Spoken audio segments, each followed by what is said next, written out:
ሶስት አስርት ዓመታትን የተሻገረው የኢትዮጵያ የቀይ ባህር ጥያቄ ዛሬም ድረስ በቀጠናው ላይ እጅግ አነጋጋሪ ጉዳይ ሆኖ ቀጥሏል። ኢትዮጵያ ከግብጽና ከኤርትራ በተጨማሪ በሰሞኑ ደግሞ ሶማሊያም ከነዚህ ሀገራት ጋር አብራ ተነስታባታለች። ሶማሊያ፣ ግብጽና ኤርትራ ኢትዮጵያ ወደ ቀይ ባህር እንዳትጠጋ የሚያስችላቸውን የጋራ መግባባትም ተፈራርመዋል። አሜሪካ ከዚህ መግባባት በስተጀርባ በነበረው መድረክ ላይም በአምባሳደሯ በኩል ተገኝታለች። ሰላም፣ ይህ ምቹ ሚዲያ ነው። እኔ ደግሞ ፍሬ ህይወት ዮሐንስ ነኝ። ለዩቲዩብ ቻናላችን አዲስ ከሆናችሁ የደወል ምልክቷን ተጭናችሁ ቻናላችንን ሰብስክራይብ በማድረግ ቤተሰብ እንድትሆኑን ጋበዝናችሁ። ቻናላችንን ሰብስክራይብ አድርጋችሁ ቤተሰብ ከሆናችሁ ላይክ እና ሼር በማድረግ ለወዳጅ ዘመዶቻችሁ እንድታጋሩም እንጠይቃችኋለን። ወደ መረጃውም ተሻገርኩኝ። አብራችሁን ቆዩ።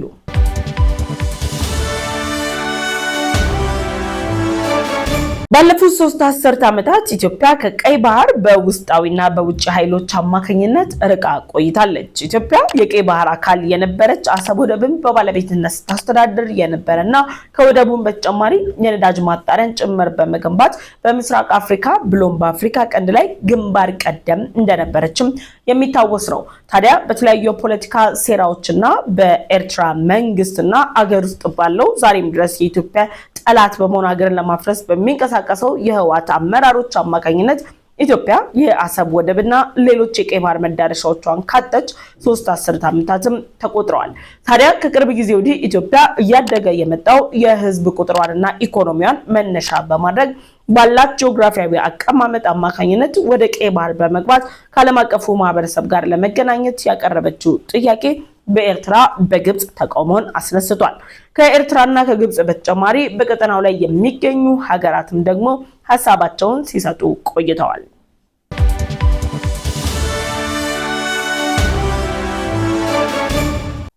ኤርትራ ታዲያ ኢትዮጵያ የአሰብ ወደብ ላይ ያነሳችው የታሪክና የህግ ይገባኛልን ጥያቄ ወረራ ልትፈጽምብኝ ነው በሚል ሐሰተኛ ውንጀላ ዓለም አቀፉ ማህበረሰብ እንዲሁም ደግሞ የአረብ ሊግን ጨምሮ ሌሎች ተቋማትን ጭምር በራቸውን ስታንኳኳም ቆይታለች።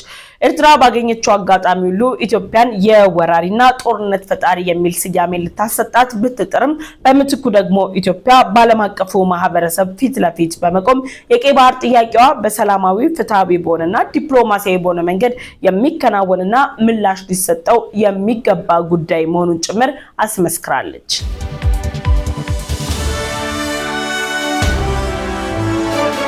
ታዲያ ኢትዮጵያ ወደ ቀይ ባህር እንዳትገባ ከፍተኛ ፍላጎት ያላት ኤርትራ ከግብጽ ጋር ወዳጅነቷን አጠናክራ የግብጽ አጋር በመሆን ኢትዮጵያ ወደ ቀይ ባህር እንዳትገባ ያላቸውን ጥረት ሁሉ እያደረጉም ይገኛሉ።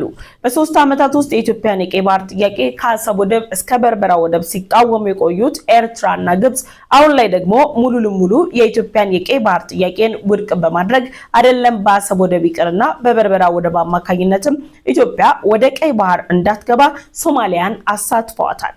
ከ3 ዓመት በፊት በአስመራው ስምምነት የጋብቻ ውላቸውን ፈጽመው የነበሩት ሶማሊያ፣ ኤርትራና ግብጽ አሁን ላይ ያ የጋብቻ ስምምነታቸው ከፈረሰ ከዓመታት በኋላ ሶማሊያ ዳግም ወደ ቀለበቱም ገብታለች። የሶማሊያው ፕሬዝዳንት ሐሰን ሼክ መሐመድ ሜይ 15 2026 ላይ የስልጣን ዘመናቸው እንዳበቃና ቀጣይ ተተኪ ፕሬዝዳንት እንደሚያስፈልጋት ሀገሪቱ በሶማሊያ ያሉ የፖለቲካ ፓርቲዎችን ጨምሮ የተለያዩ ኃይሎች እያነሱ ቢሆንም ፕሬዝዳንቱ ግን በስልጣን ላይ ለመቆየት ከኤርትራና ከግብጽ ጋር መወዳጀትን አማራጭ አድርገው አቅርበውታል።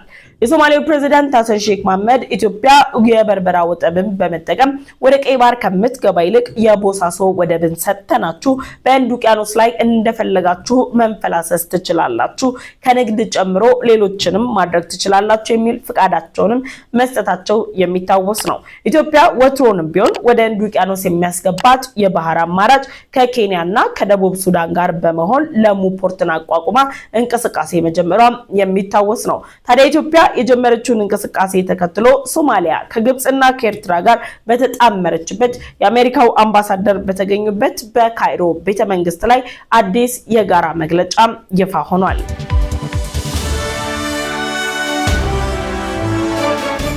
በካይሮ ቤተ መንግስት ላይ የጋራ መግለጫን ያወጡት ሶማሊያ፣ ኤርትራና ግብጽ ሲሆኑ የኤርትራው የውጭ ጉዳይ ሚኒስተር ኦስማን ሳለ ምናልባትም ከቅርብ ጊዜ ታሪካቸው የመጀመሪያው የኤርትራ ባለስልጣን ያደርጋቸዋል ከአሜሪካ አምባሳደር ጋር መምከራቸው።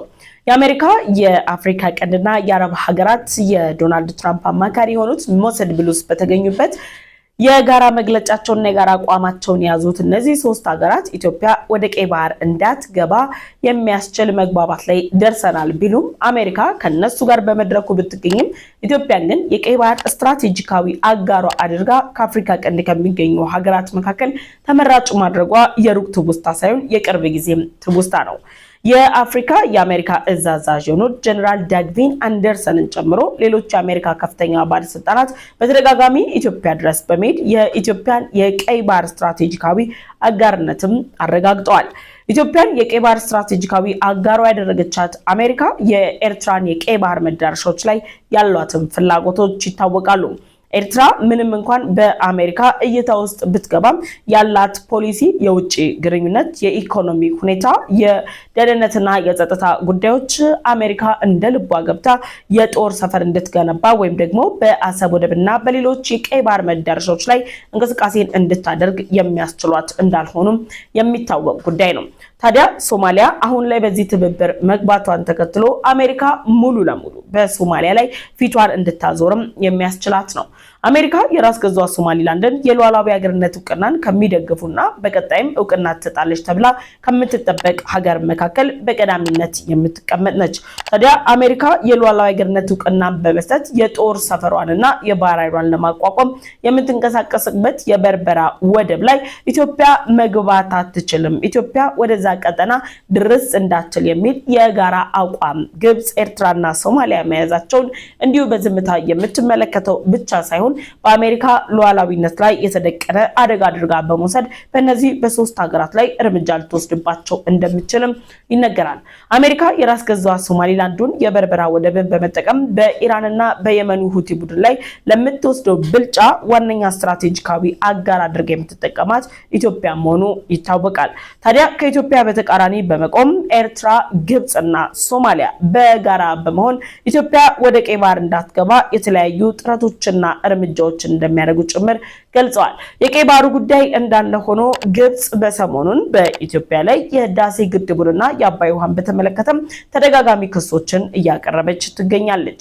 የአሜሪካው ፕሬዝዳንት ዶናልድ ትራምፕ በግብጽና በኢትዮጵያ መካከል ያለውን ውጥረት ለመፍታትና በእነዚህ ሁለት ሀገራት መካከል የግጭት ማዕከል የሆነውን ጉዳይ ለማስተካከል የሚያስችል ንግግር እንደሚያደርጉ ቅርብ ጊዜ ቃል ኪዳንም ቢሰጡም የመካከለኛው ምስራቅ ጦርነት ግን ውጥረቱ ውስጥ ከቷቸዋል። እያየለና እየተጠናከረ የመጣው አንዴ ጸጥ አንዴ ጋል እያለ ያለው የመካከለኛው ምስራቅ ጦርነት ታዲያ የኢትዮጵያን የቀይ ባህር ጥያቄም ይበልጥ የሚያጠናክርና የቀይ ባህር ቀጠናን የደህንነት ጉዳይም ጥያቄ ምልክት ውስጥ የሚከተው ነው። የኢራንና የአሜሪካ ውጥረት ለየመኑ ሁቲ ቡድን የተመቻቸ ሁኔታን የፈጠረ መሆኑ የየመኑ ሁቲ ቡድን የሽብር እንቅስቃሴን ለመግታት ደግሞ የኢትዮጵያን አስፈላጊነት የተረዱ ሀያላን ሀገራትም የኢትዮጵያን የቀይ ባህር ጥያቄ ዛሬም ድረስ እየደገፉት ይገኛሉ።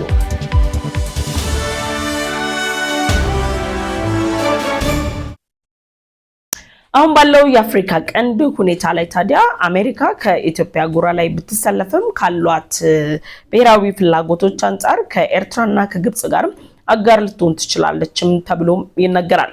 አሜሪካ ጥቅሟን የሚያስጠብቅላት የትኛውም ሀገር ጋር የሁለትዮሽ ግንኙነት የመመስረት ችግር ባይኖርባትም የኢትዮጵያን ሉዓላዊነትን የሚጋፉ ነገሮችን ግን የማድረግ ፍላጎት እንደሌላትም በተደጋጋሚ አሳይታለች።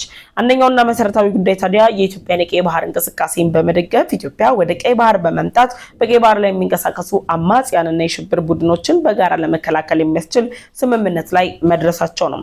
አሜሪካ ከኢትዮጵያ ጋር ይህን ስምምነት ስትፈርም እነ ኤርትራና ግብጽ ደግሞ በቀይ ባህር ላይ ከሚንቀሳቀሱ የሽብር ቡድኖች ጋርም የሁለትዮሽ ግንኙነት እንዳላቸው ይነገራል።